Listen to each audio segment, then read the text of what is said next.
हाँ जी बच्चों, देखिए सिक्स्थ पॉइंट पे हमने लास्ट क्लास में डिस्कस किया था कि इंडिपेंडेंस के टाइम हमारी इंडियन जो इकोनॉमी है उसके हालात क्या थे। हम इस बारे में इस चैप्टर के अंदर चर्चा कर रहे हैं कि जब भारत आज़ाद हुआ उस टाइम भारतीय अर्थव्यवस्था की स्थिति क्या थी। तो हमने 5 पॉइंट इसमें पढ़ लिए थे। अब छठा पॉइंट डील करने वाले हैं जिसका नाम है ऑक्यूपेशनल स्ट्रक्चर, यानी कि रहन सहन का जो हम कह सकते हैं कि किस प्रकार लोग अपना गुजारा करते थे, किस प्रकार वो रहते थे, किस चीज़ पर डिपेंड रहते थे, इसके बारे में बताते हैं इस सिक्स्थ पॉइंट के बारे में। तो लिखा है कि ऑक्यूपेशनल स्ट्रक्चर उस डिस्ट्रीब्यूशन को डिनोट करता है ऑफ वर्किंग पॉपुलेशन, जो वर्किंग पॉपुलेशन यानी काम करने वाली जो जनसंख्या है उसके डिस्ट्रीब्यूशन को इंडिकेट करता है ऑक्यूपेशनल स्ट्रक्चर। यानी काम करने वाली जो पॉपुलेशन थी वो कहाँ कहाँ बिखरी हुई थी। कुछ लोग प्राइमरी सेक्टर में थे, कुछ लोग सेकेंडरी सेक्टर में थे और कुछ लोग टर्सरी सेक्टर में। प्राइमरी सेक्टर यानी कुछ लोग कृषि पर डिपेंड थे, सेकेंडरी कुछ लोग उद्योग धंधों पर डिपेंड थे, टर्सरी कुछ लोग सेवा क्षेत्र में अपना योगदान देते थे। तो अगर हम डाटा अपना देखें तो पता चलता है कि उस टाइम स्वतंत्रता के समय 73% के करीब पॉपुलेशन जो है वो एग्रीकल्चर एक्टिविटीज़ में इन्वॉल्व थी। यानी वो एग्रीकल्चर एक्टिविटीज़ को अपना मेन सोर्स ऑफ इनकम मान के चलते थे, जिसके कारण एग्रीकल्चर पे दबाव काफ़ी था। और हम सभी जानते हैं कि जो एग्रीकल्चर है वो एक डिपेंड होती है रेन के ऊपर, बारिश के ऊपर, और बारिश जो होती है वो एक सीजनल इफ़ेक्ट है, कभी होती है कभी नहीं होती है।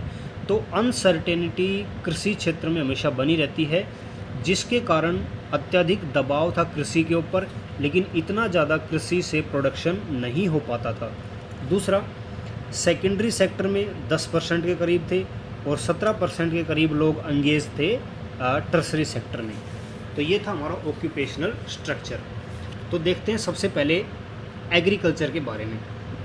तो लिखा है कि जब इंडिया आज़ाद हुआ उस टाइम 73% के आसपास जो पॉपुलेशन थी वो प्राइमरी सेक्टर में थी, यानी कि एग्रीकल्चर के साथ अपने प्रिंसिपल कंपोनेंट ऑफ अर्निंग को मानते हुए। यही अगर हम बात करें तो दूसरे देशों में ये जो क्राइटेरिया है ये बहुत ही कम था। वहाँ के लोग कृषि पर इतने ज़्यादा डिपेंडेंट नहीं थे, वो उद्योग धंधों के ऊपर ज़्यादा डिपेंड थे, जिसके कारण उनकी जो कंट्री थी वो काफ़ी डेवलप्ड कंट्री थी। और इंडिया जो है वो एक गरीब कंट्री की श्रेणी में आता था, क्योंकि यहाँ के लोग ऐसे व्यवसाय के ऊपर डिपेंड थे जो कि अनसर्टेन होता है, जहाँ से इनकम जो आना है वो ना के बराबर होती है। देखो, जैसे इंग्लैंड और यूएसए की बात करें तो 2% के करीब जो पॉपुलेशन है वो उनकी कृषि पर डिपेंड होती थी। जापान के अंदर 12% लोग ऐसे हैं जो कृषि का कार्य में एंगेज हैं। जर्मनी के अंदर ये परसेंटेज है 4%। इसका मतलब ये जो दूसरी कंट्रीज़ हैं ये क्यों डेवलप थी, क्योंकि इन्होंने एग्रीकल्चर सेक्टर को ज़्यादा अहमियत नहीं दी, इन्होंने उद्योग धंधों को, इंडस्ट्रियल सेक्टर के अंदर ज़्यादा इन्होंने ध्यान दिया। जो कि भारत के लोग कृषि करने में रहे और वो अपने जो प्रोडक्शन है ना तो उसको बढ़ा पाए, ना अपने जीवन स्तर को बढ़ा पाए, जिसके कारण इंडिपेंडेंस के टाइम अर्थव्यवस्था की हालत बहुत ही ख़राब थी। वो एक पिछड़ी हुई अर्थव्यवस्था के रूप में जानी जाती थी। बात करते हैं नेक्स्ट, इंडस्ट्री यानी कि secondary sector, N insignificant source of occupation. Independence के टाइम अभी हमने देखा कि 9% के करीब जो जनसंख्या थी वो कहाँ थी, मैन्युफैक्चरिंग इंडस्ट्री या माइनिंग्स में वो काम करती थी। हमारे यहाँ सेकेंडरी सेक्टर में भी बहुत कम लोग एंगेज थे, क्योंकि सारे लोग कहाँ चले गए, प्राइमरी सेक्टर में। दूसरे देशों की बात करें, यूएस में 32% के लोग ऐसे हैं जो उद्योगों में काम करते हैं, इंग्लैंड में 42%, जापान में 39%।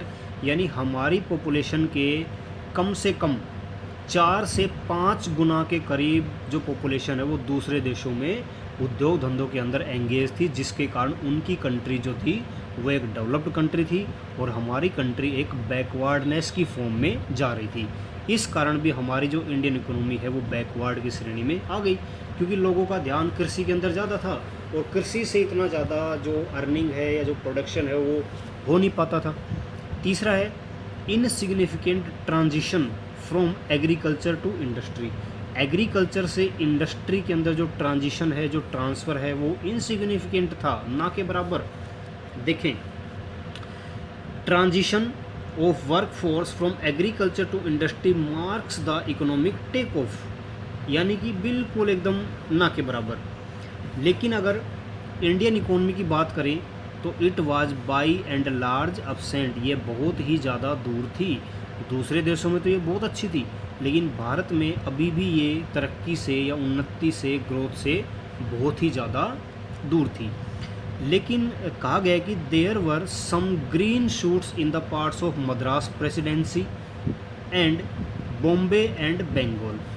ये कुछ प्रेसिडेंसी, ये कुछ एरिया ऐसे थे जहाँ पर कि मैन्युफैक्चरिंग और सर्विसेज एक्टिविटीज़ के अंदर क्या देखने को मिला, एक बूम हुआ, ठीक है।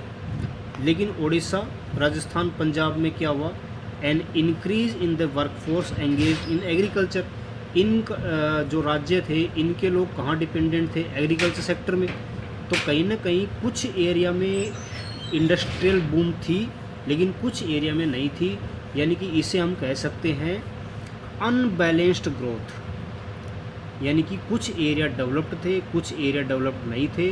तो जो उन्नति थी, जो तरक्की थी, वो क्या थी, वो अनबैलेंस्ड एरिया में थी।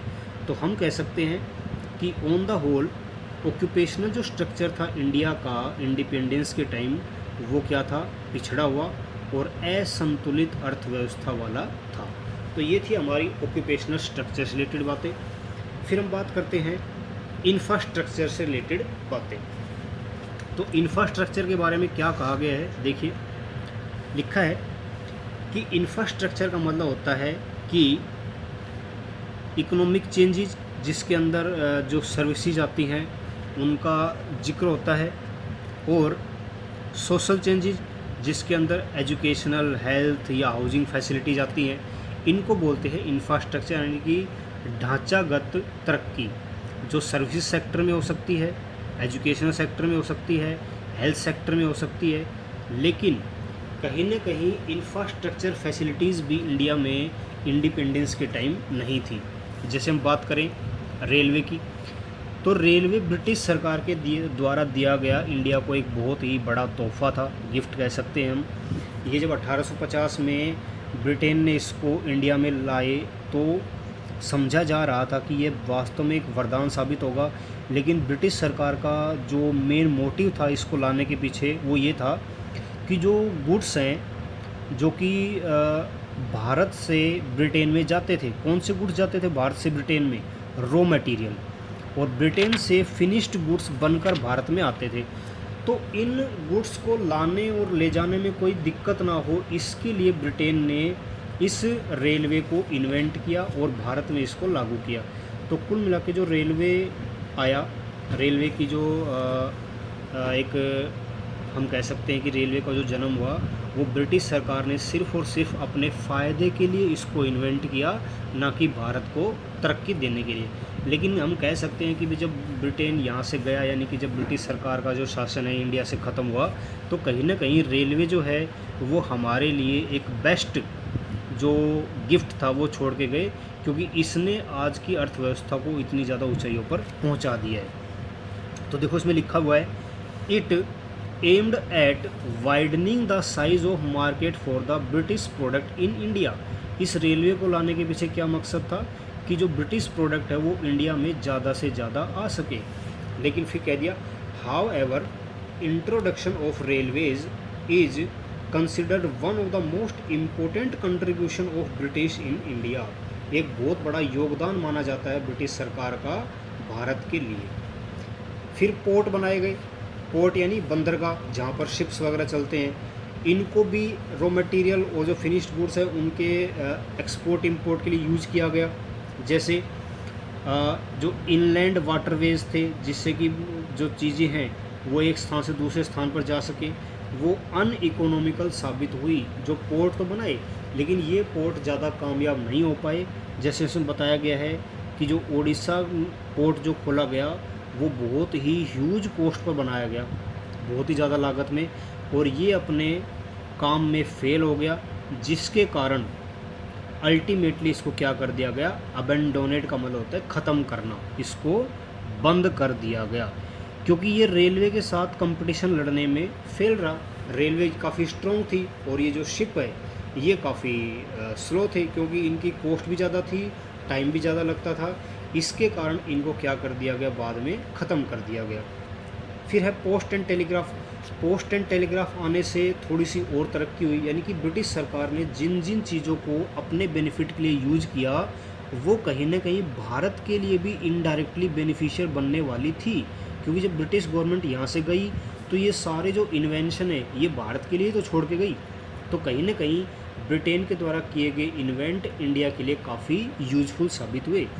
तो जब पोस्ट और टेलीग्राफ आया तो जो एडमिनिस्ट्रेटिव एफिशिएंसी है, यानी कि काम काज करने की जो प्रक्रिया है, लेटर्स हैं या मैसेजेस हैं, उनको एक स्थान से दूसरे स्थान पर भेजने में सुविधा हुई। तो हम कह सकते हैं कि जो लॉ एंड ऑर्डर है वो इस चीज़ से काफ़ी ज़्यादा स्ट्रॉन्ग हुआ, क्योंकि पोस्ट एंड टेलीग्राफ के द्वारा कोई भी लिखित में चीज़ हम कहीं पर भी ट्रांसफ़र कर सकते हैं। कोई ऑर्डर देना है, कोई इंस्ट्रक्शन देनी है, कोई मैसेज पहुंचाना है, तो इससे डिसिप्लिन जो है वो एक तरीके से आता है। इसके बाद है रोड ट्रांसपोर्ट ने भी काफ़ी अच्छी भूमिका निभाई, क्योंकि इनसे भी एक कंट्री के डिफरेंट पार्ट्स के बीच में जो मटेरियल है, फिनिश्ड प्रोडक्ट्स हो चाहे वो रॉ मटेरियल हो, वो इजीली मूव हो सकता है ना। As a result people living in rural areas suffered at the time of natural calamities, यानी कि इसमें लिखा है कि जो रूरल एरियाज़ थे या जो रेनी एरिया थे वहाँ पर रोड ट्रांसपोर्ट ना होने की वजह से इन लोगों को काफ़ी दिक्कतें महसूस हुई, क्योंकि रोड से टच ना होने के कारण अगर मान लो कोई आपदा आ जाए तो इन लोगों को सुरक्षित स्थानों पर पहुंचाने में बड़ी दिक्कत आती थी रोड की सुविधा ना होने के कारण। तो ये हम कह सकते हैं कि ब्रिटिश सरकार ने इंफ्रास्ट्रक्चर पे ध्यान तो दिया, रेलवे को उसने इन्वेंट किया, पोर्ट्स बनाए, पोस्ट एंड टेलीग्राफ लेकर आए, रोड्स बनाए, लेकिन कहीं ना कहीं उन्होंने उस टाइम इन सबको अपने बेनिफिट के लिए यूज़ किया और बाद में इनको इंडिया के लिए वो छोड़कर चले गए। तो लास्ट में क्वेश्चन अराइज होता है कि क्या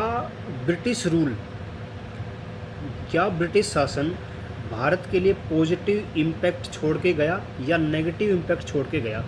तो इसमें हम कह सकते हैं सर्टेनली नोट, यानी कि कुल मिलाकर ना, क्योंकि ब्रिटिश सरकार का मेन मकसद था इंडिया को ज़्यादा से ज़्यादा एक्सप्लॉइट किया जाए, ज़्यादा से ज़्यादा उसका शोषण किया जाए, यहाँ की जो संपदा है, रॉ मटेरियल है, उसका ज़्यादा से ज़्यादा शोषण करके ब्रिटेन में ले जाया जाए और ब्रिटिश प्रोडक्ट की डिमांड को भारत में रेज किया जाए। तो कुल मिला के हम कह सकते हैं कि ना था। If the impact of British rule is studied with reference to motive of British government in India, अगर हम ब्रिटिश गवर्नमेंट के मोटिव के हिसाब से पढ़े ना कि ब्रिटिश सरकार का क्या मकसद था, तो हम कह सकते हैं कि नहीं, उनका जो इम्पैक्ट था वो पॉजिटिव नहीं था। The motive was clear and focused, it was colonial exploitation of Indian economy, यानी कुल मिला के भारतीय अर्थव्यवस्था को लूटना उनका मकसद था। लेकिन अगर हम इसके पॉजिटिव इफ़ेक्ट्स की बात करें तो क्या होगा, commercial outlook of the farmers, जो फार्मर्स हैं उनको एक कमर्शियल आउटलुक मिला, वो अपनी जो भी उपज है उसको मार्केट प्राइस पर बेचने के लिए तैयार हो गए, यानी कि कहीं ना कहीं उनके मन में ये आया कि हाँ, हमारे जो प्रोडक्ट हैं, जो हम उपज देते हैं, जो प्रोडक्शन करते हैं एग्रीकल्चर से, उनकी मार्केट प्राइस काफ़ी अच्छी मिलती है, तो क्यों न हम डायरेक्ट मार्केट में जाकर इनको बेचें, जो साहूकार है, ज़मींदार हैं, उनके चक्कर से बचते हुए। तो कहीं ना कहीं जो किसान थे उनके नज़रिए में परिवर्तन आया और वो चाहने लगे कि उनका जो प्रोडक्ट वो सीधा मार्केट में बिके, तो एक कमर्शियल आउटलुक उनके नज़रिए में देखने को मिला। लिखा ना, the farmers started considering market price of the produce as the important determinants of their production decision, वो मानने लगे कि मार्केट प्राइस से ही उनका जो मुनाफा है वो उनके पास आ सकता है। नेक्स्ट है new opportunities of employment, Railways के डेवलपमेंट से रोडवेज के डेवलपमेंट से इकोनॉमिक और सोशल ग्रोथ की काफ़ी संभावनाएं देखने को मिली, क्योंकि इन डिपार्टमेंट्स के खुलने से जो रोज़गार हैं उसकी संभावनाएं भी काफ़ी ज़्यादा आई। फिर आया कंट्रोल ऑफ फेमाइंस। फेमाइंस का मतलब होता है अकाल, यानी कि कुछ एरिया जो कि अकालग्रस्त थे, जहाँ पर कि सूखा होता था, वहाँ पर भी रोड ट्रांसपोर्ट की वजह से क्या हुआ, फूड ग्रेन्स जो है वो पहुँचने लगे, अनाज पहुँचने लगे, और जो अकाल या सूखाग्रस्त जो एरिया है वो भी कंट्रोल में आ गए। मॉनेटरी सिस्टम ऑफ एक्सचेंज, सबसे पहले बार्टर सिस्टम चलता था, उसके बाद मॉनेटरी सिस्टम आया, यानी कि पैसे के लेन देन से चीज़ें और सरल हुई, तो वहाँ पर लार्ज स्केल पर प्रोडक्शन होने लगा। लेबर जो है वो अपने आप में क्या हो गई, स्पेशलिस्ट हो गई, हर व्यक्ति अपने अपने काम में एक्सपर्ट होने लगा। तो मॉनेटरी सिस्टम ऑफ एक्सचेंज ने इन सब फैसिलिटीज़ को जन्म दिया। Efficient system of administration, British government ने अपने पीछे, लेगेसी का मतलब होता है कि अपने काम के बदले जो भी उन्होंने फैसिलिटीज़ इंडिया में छोड़ी वो कहीं ना कहीं इफ़ेक्टिव एडमिनिस्ट्रेशन में काफ़ी उनके काम आई, क्योंकि ब्रिटिश गवर्नमेंट ने इंडिया को काफ़ी कुछ सिखा दिया था। तो एक इफ़ेक्टिव एडमिनिस्ट्रेशन करने के लिए, यानी कि ब्रिटिश गवर्नमेंट के जाने के बाद जो भारत सरकार के जो राजनीति थे या जो प्लानिंग करने वाले थे, उनको काफ़ी ज़्यादा हेल्प मिली, क्योंकि उन्होंने ब्रिटिश सरकार से काफ़ी कुछ सीखा था। उनकी पॉलिसीज़ पर चलकर ही उन्होंने जो 5 ईयर्स प्लान है उनको अडॉप्ट किया, उनके तरीक़ों को अपनाकर भारत को और आगे बढ़ाया। तो कहीं ना कहीं हम कह सकते हैं कि ब्रिटिश सरकार जब तक थी तब तक तो उन्होंने इंडिया को पूरी तरह से, उनका जो मोटिव था वो था इंडिया की संपदा को लूटना। लेकिन उनके जाने के बाद उनके नक्शे कदम पर चलते हुए भारत सरकार ने उनकी ही पॉलिसीज़ को अपनाते हुए इंडिया को एक डेवलपिंग स्टेज के ऊपर लेकर गए। तो उनके रहते हुए तो हम कह सकते हैं कि जो इम्पैक्ट था वो नील था, लेकिन उनके जाने के बाद कहीं ना कहीं पॉजिटिव इम्पैक्ट हमें उनके शासन का देखने को मिला और इंडियन इकोनॉमी ने एक स्पीड पकड़नी स्टार्ट कर दी। तो ये थे बेटा हमारा चैप्टर नंबर 1, इसको आप एक बार रीड करें। कल हम इसके objective type, MCQs, fill in the blanks, true false, ये सारे करके इस चैप्टर को फिनिश कर देंगे। ठीक है, आज के लिए इतना ही।